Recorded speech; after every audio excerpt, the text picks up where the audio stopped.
welcome to a review by Economic Times. It's not every day that we get a good camera to review, but today what we have here is the Canon R6 Mark II.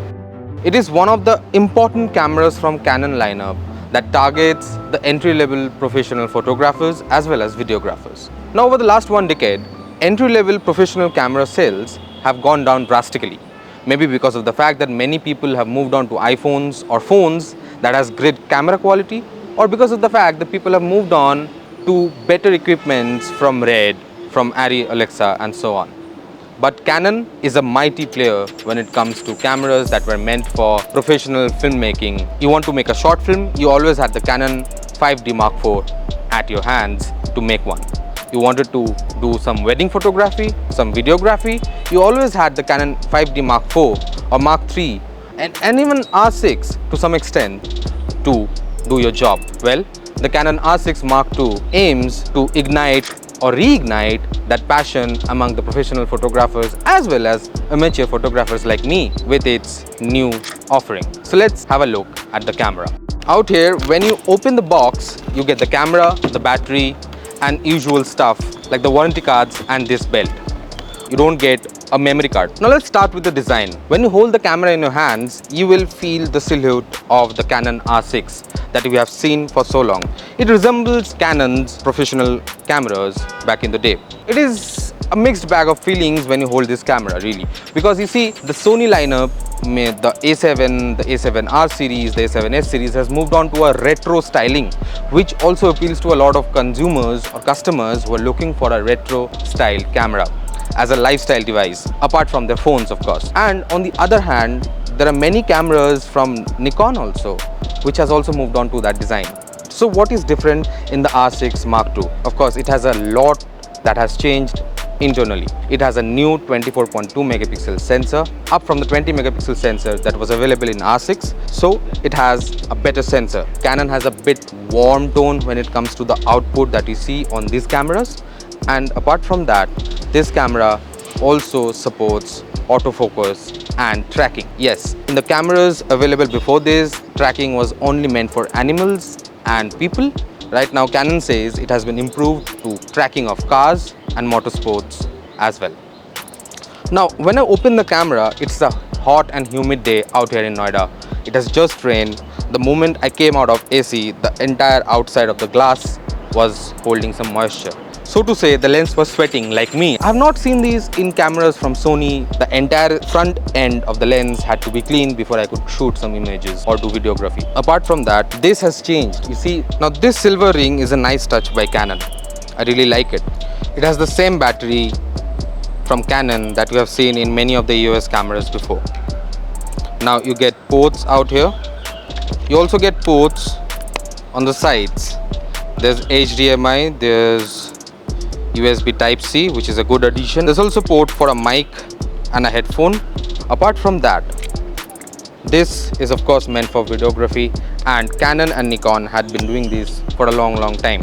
This camera feels right, well placed in hands. I had this problem with the Sony cameras, which were like very slim. The retro designs with no holding pattern used to slip off from my hand. This won't slip from your hands. This is a well laid out format that has been famous for the last 15-16 years or so, when we are used to the cropped sensor DSLRs as well as the full sensor DSLRs having this form factor. The camera is meant for videography as well. You see, this camera records 4K at 60 FPS. If you want to record in 6K, you will have to use an Atomos recorder, which is an external recorder that fits with this camera, and you can record 6K. Of course, you will know yourself where to edit that 6K footage. Right now, we have a Blackmagic Pocket 6K, which is also retailed at a price similar to this. This comes at around 2,60,000. The Blackmagic Pocket 6K without its lens comes at around a similar price. It also records in 6K. It is not as good as the R5 or R3, but this camera sure performs. I have clicked a lot of pictures in broad daylight as well as night with this camera. The noise was minimal and the quality of the output was signature Canon. It had that red tone, that warm tone that I love personally in my photographs, and it also had that clarity and quality that we can expect from a mega powerhouse like Canon. What I miss in this camera is perhaps a faster card reading slot. You see, this has only SD card. You can put 2 SD cards inside.